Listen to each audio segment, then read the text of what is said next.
Donald totally loves praise because he wants to keep reassuring himself. It's this combination of overconfidence and self-doubt that sort of makes him work.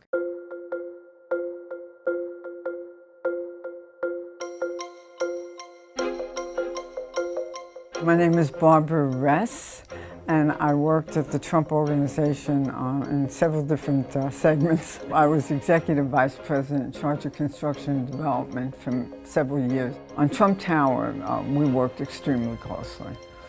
I have very mixed feelings about Donald Trump, which is amazing to me at this point after what he's done. I think he's a terrible president, and I think that he has done bad things for our country, but I had such a close relationship with him that I'm sort of torn. When I was hired by Donald Trump, I believe that he had a preference for powerful women. He told me I was a killer, and I'm not a killer. I don't know if I would have stood there if he treated me as disparagingly and meanly as he treated some of the other employees. We'd be at meetings with the architect, the engineers, everybody, and he would just put them down and blame them for anything that went wrong. But he did not treat me like that. And the thing with him was that he sought out weakness, and then when he found it, he exploited it. And I often wondered why people took it. It was an unusual thing for a woman to be involved in construction at all. He said that in his opinion, men were generally better than women, but a good woman was better than 10 good men.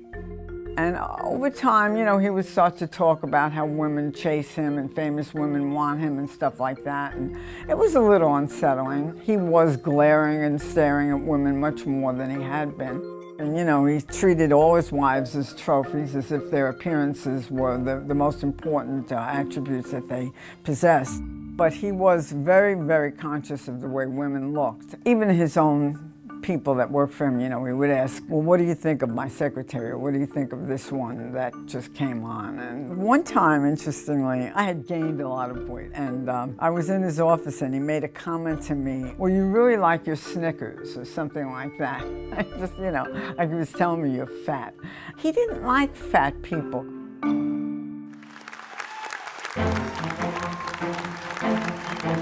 I see that he tends to respect people less and less. He tends to think of himself as being smarter and better than he did. Now he talks about himself as a genius, and he knows more than the generals and all this kind of thing.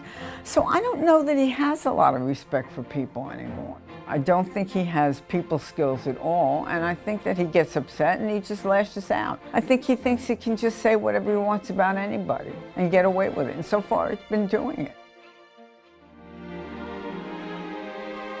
When I worked for Donald back in the old days, he used hyperbole a lot.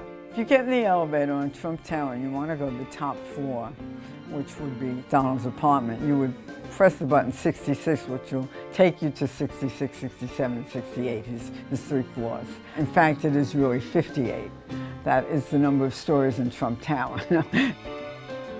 I don't know that he can tell the truth in terms of his knowledge of what's right and what's wrong. I think he says it and then he believes it.